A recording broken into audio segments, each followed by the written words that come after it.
Pas skandaleve njerëzore me ftesën ndaj të rinjve për të parë fotot e tij nudo në internet e më pas cilësimin seautik të kundërshtarëve politik, Rama vazhdoni pa shqetësuar fushatën elektorale. Edhe faljen që kërkoi mbrëmjen e djeshme në mes të natës e bëri nga halli i detyruar dhe jo se reflektoi seriozisht dhe sinqerisht për gabimin e madh që bëri. Në takimet e sotme elektorale, Rama vjoi avazin, këtë herë u kap me fshatarët e shkret, duke i urdhëruar të mos merren me politik, të mos votojnë sipas bindjes, por të votojnë se s'bën Partinë Socialiste sepse do të investojnë në bujqësi. A thua nuk e provuan fermerët këtë qeveri plot 12 vite dhe i vetmi investimi ishte vjedhja e fondeve të Bashkimit Evropian, që ishte pikërisht për ata. Mirpo në delirin e madhështisë, Rama sot tha se si kryeministër ka korrur 2 rekorde Guinness, një në nivel kombëtar dhe tjetrin në nivel ndërkombëtar. Një rekord e kam unë, 2 në fakt. Një e kam botror, një kombëtar. Botrori është që jam piktori më i mirë mes kryeministrave në të gjithë botën dhe jam kryeministri më i mirë mes piktorëve në të gjithë botën. Këtë nuk ma merr njeri, ky është Guinness. Rekordin kombëtar që kam është që nga 1912 të gjithë kryeministrat deri këtu i bashkojnë të tërë kilometrat që kanë bërë në Shqipëri janë nuk e di sa xhiro mbrapa meje, thot Rama. Nëse do ishte i sinqert, duhet të thoshte 2 rekordet e vërteta Guinness të tij në 12 vite qeverisje, propagandën dhe korrupsionin.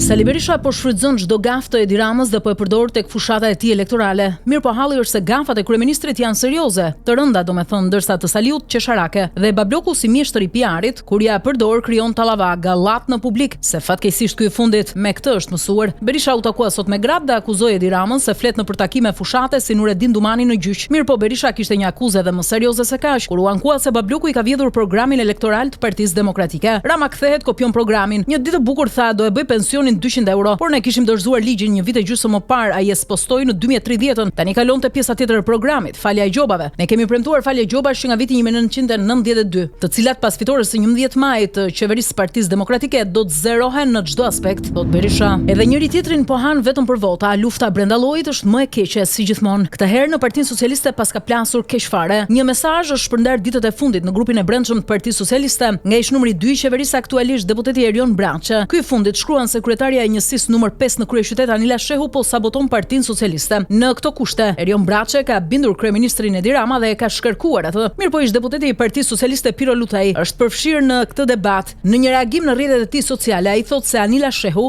ish drejtuese e Partisë Socialiste në njësi numër 5, është një zonjë në kuptimin e plot të fjalës, një punonjëse partie ekselente. Të shohim se si do të jenë reagimet në vazhdim nga Partia Socialiste për këtë ngjarje.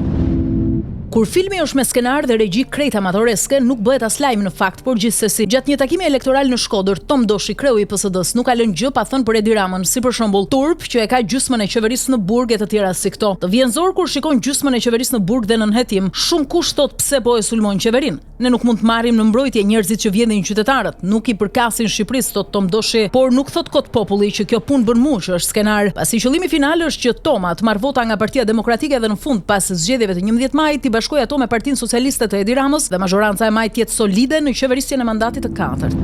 Në ligjin numër 61/21 korrik 2023 për kontrollin e kultivimit dhe përpunimit të bimës së kanabisit dhe prodhimit të nën produkteve të saj për qëllime mjekësore dhe industriale, janë përcaktuar qartë kriteret e rrepta që kompanitë duhet zbatojnë për të ushtruar këtë aktivitet. Por kryeministri Edi Rama përmes Ministrisë së Bujqësisë ka filluar të shpërfillë përcaktimet ligjore duke krijuar me një manovër të hollë administrative hapësira të plota për trafikimin e kanabisit për te qëllimeve ligjore. Me urdhrin e ri të Ministrisë së Bujqësisë miratuar në kundërshtim flagrant me ligjin, kompanitë që do marrin licencat mund të kontraktojnë kompanitë e tjera private sipas interesave dhe pazareve të tyre për transportin e sasive të kanabisit. Nëpërmjet këtij mashtrimi ligjor dhe administrativ, Edi Rama i ka hapur rrugë krijimit të një rrjeti trafikimi brenda dhe jashtë Shqipërisë, ku kanabisi i prodhuar ligjërisht nga kompanitë e licencuara mund përzihet dhe trafikohet së bashku me prodhimet e grupeve kriminale të lidhura me qeverinë. Skema e re e qeverisë është vendos përgjegjësinë nga kompanitë e licencuara për prodhimin e kanabisit, duke ja kaluar atë palëve të treta kompanive transportuese, të cilat bëhen përgjegjëse ligjërisht nëse në ngarkesat që transportojnë do të gjenden sasira kanabisit palishme të përfshira nga grupet kriminale. Kjo është një skem perfekte për trafikimin e kanabisit, maskuar pas ligjit dhe sponsorizuar nga vetë qeveria e kryeministrit Ramë.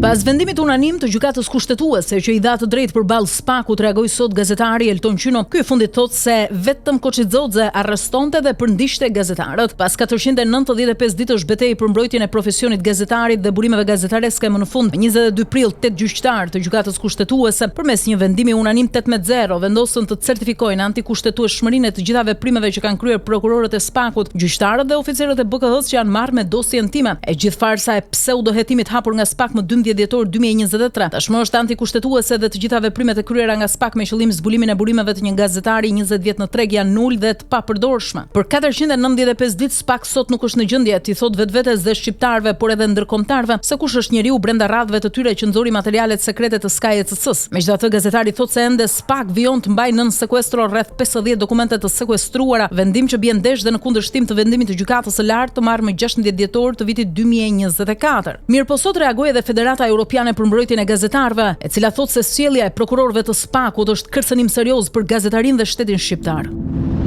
Kalaja e Lëkurësit në Sarandë, një monument i rëndësishëm historik i ndërtuar në vitin 1537 nga Sultan Sulejmani, është hequr fshehurazi nga lista e monumenteve të kulturës. Sipas informacioneve konfidenciale për pamfletin, Ministri i Ekonomisë, Kulturës dhe Inovacionit Blendi Gonxhia me urdhër të brendshëm andiligjor e ka nxjerrë Kalan nga lista zyrtare e monumenteve historike dhe e ka klasifikuar si gërmadë pa vlerë. Vendimi është marrë qëllimisht për të mundësuar realizimin e një projekti masiv rezidencial dhe turistik në vlerë 500 milion euro nga biznesmeni i fuqishëm Dajlan Avdia, mik i afërt i kryeministrit Edi Rama. Projekti është miratuar nga Këshilli Kombëtar i me firmën direkte të Ramës, duke përfshirë 68 hektar tokë publike Buzdetit, brenda së cilës ndodhet edhe kalaja historike e Lëkurësit. Ndërkohë, kalaja e Lëkurësit është ende në administrim privat nga trafikanti i njohur Andrea Çaushi, edhe pse me një vendim formal, qeveria pretendoi se në gusht të vitit 2023 ja kishte rikthyer shtetit. Andrea Çaushi vazhdon aktivitetin e tij me restorante, hotele dhe shërbime turistike brenda territorit kalas, duke përdorur mbi 3200 metër katror tokë rreth saj për shërbime turistike komerciale. Heqja e kalasë së Lëkurësit nga lista zyrtare e monumenteve është skema përfundimtare që i hap rrugën Dajlan Avdis për të zhvilluar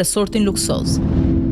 Në gjykatën e posaçme kundër korrupsionit dhe krimit të organizuar u zhvillua sot seanca gjyqësore për vrasjen dhe rrëmbimin e Young Prengës, ku dëshmoi për herë të parë Dritan Rexhepi, ndërsa prokuroria e posaçme ka dorëzuar prova të reja për këtë ngjarje. Prokuroria e SPAK-ut Elida Kaçkini paraqiti komunikimet siguruara nga aplikacioni i koduar SKJ-s që sipas saj janë bërë mes të pandehurve Dritan Rexhepi dhe Altin Hajrit. Kaçkini thotë se komunikimet janë bërë në vitin 2020 dhe të dy flasin me interes të madh për këtë çështje. Mirëpo në këtë seancë gjyqësore Dritan Rexhepi i akuzuar për vrasjen dhe rrëmbimin e Young Prengës në vitin 2020 thotë se nuk ka ai porositësi, duke theksuar se në atë kohë ndodhej në burg. Rexhepi tha sot në sallën e gjyqit se nuk është ai personi që del në përgjime duke folur me vëllain e Young Prengës, i cili dyshohet se vodhi 283 kg kokainë në Angli. I pyetur nga prokurori i SPAK-ut Behar Dibra nëse i thot gjë emri i Altin Hajrit, Dritan Rexhepi u përgjigj shkurt jo. Mësohet se Rexhepi ka kërkuar ballafaqim në sallën e gjyqit me vllain e Young Prengës, ndërsa mohoi të ketë përdorur aplikacionin e përgjuar SKJ-s.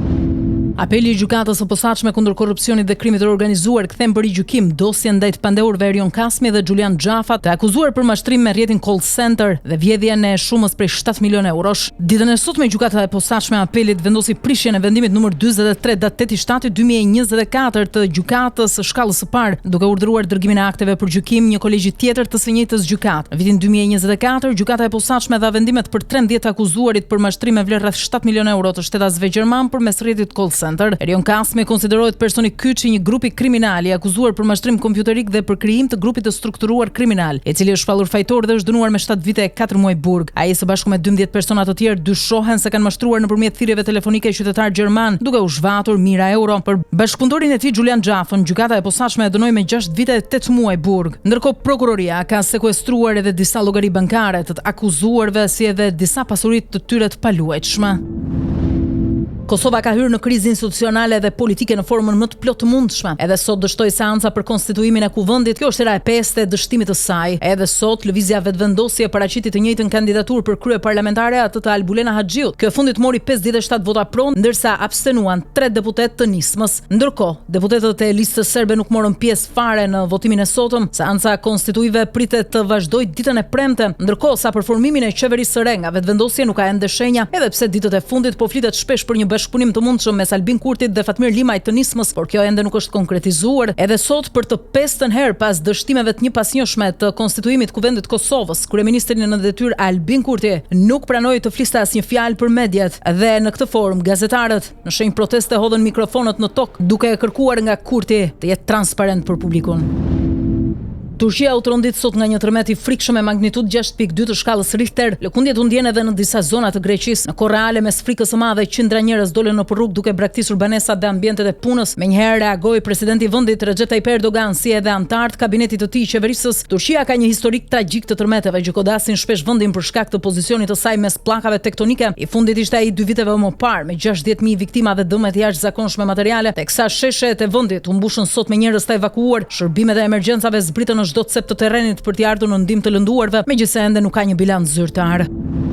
Arkmorti i atit të shenjtë Papa Francesku kaloi sot nën kullën e madhe të këmbanave në Bazilikën e Shën Pjetrit për të qëndruar përballë besimtarëve dhe njerëzve që janë mbledhur në shesh për homazhe publike. Teksa këmbanat vazhdojnë të bjenë me psalmin 115 që këndohet gjithashtu nga një kor, besimtarët qëndrojnë të heshtur. Arkmorti i atit të shenjtë shoqërohet nga rojet zvicerane të njëjtët që shoqëronin kur ai ishte në jetë. Besimtarët gjatë 3 ditëve do të mund të ndrojnë trupin e Papës ndjer deri në mesnatë derisa të premten të lejohet prania e besimtarëve katolik në Kish deri në orën 19 me orën lokale. Të shtunën me njëherë pas funeralit, trupi i pajeti Papa Franceskut do të prehet në kishën e Santa Maria Maggiore pranë stacionit qendror të trenit në Rom, në përputhje me dëshirën e shprehur nga vetë Papa në testamentin e tij. Atë i shenjtë Papa Francesku është papa i parë në më shumë se një shekull që nuk do të prehet në Vatikan, në kriptin e Bazilikës së Shën Pjetrit, por në vend të kësaj do të vendoset në Bazilikën e Shën Maris Major të Romës. Papa kërkoi që të qëndronte në një arkivol të thjeshtë prej druri, ndryshe nga paraardhësit e tij që u varrosën në 3 arkivol tradicional të bërë nga selvia, plumbi dhe lisi. Ndërkohë Italia është në 5 ditë zie kombëtare. Të shtunën në funeralin e Papa Franceskut pritet marrin pjesë lider nga e gjithë bota, përfshirë presidentin amerikan.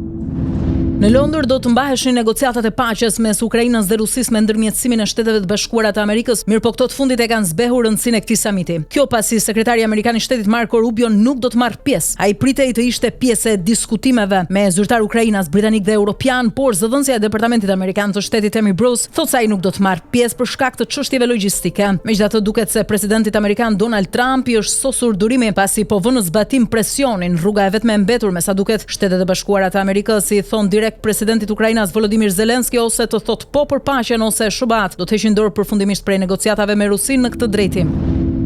Një ngjarje e rëndë ka ndodhur ish trajnerit kombëtar të shqiptarit të futbollit Cristian Panucci, teksa ndodhej me pushime në Dubai së bashku me partneren e tij. Makina e tij tip Audi është përfshirë nga flakët në oborrin e vilës së tij në Rom. Menjëherë pas njoftimit forcat zjarrfikse dhe karabinerët ndërhyjnë për të çuar flakët, për fat mirë nuk pati persona të lënduar ndërsa zjarri u vu menjëherë nën kontroll. Autoritetet kanë nisur hetimet për zbardhjen e këtij rasti, ndërkohë pamjet e kamerave të sigurisë në këtë vilë do të ndihmojnë grupin e hetimit. I njoftuar me telefon për këtë incident, Panucci ka shprehur shqetësimin e tij dhe kërkon të hetohet se çfarë ka ndodhur në mungesë të tij. Aktoria e njohur Demi Moore shpallet gruaja më e bukur në botë për vitin 2025 nga revista prestigjioze People. Në moshën 62 vjeçare, Demi Moore rrëfen me sinqeritet për rrugtimin e saj drejt vetpranimit, bukurisë së brendshme dhe suksesit fundit në karrierë me filmin horror The Substance, i cili solli çmime të rëndësishme si Golden Globe dhe Screen Actors Guild. Në një intervistë për këtë numër special, Moore ndan reflektime të thella mbi jetën e saj, përfshirë një fëmijë të vështirë, sfidat në marrëdhëniet personale dhe përvojën si nënë e 3 vajzave, të cilat i ka me ish bashkëshortin Bruce Willis. Ajo thekson rëndësinë pranimit vetvetes dhe bukurisë që vjen nga përvoja dhe pjekuria. Familja dhe miqtë e saj kanë reaguar me entuziazëm ndaj këtij çmimi. Vajzat e saj kanë shprehur krenarinë dhe dashurinë për nënën e tyre, ndërsa mikesha e ngushtë e Demi Moore, një herësh bashkëshortja aktuale e Bruce Willis, ka vlerësuar bukurinë dhe forcën e saj të brendshme.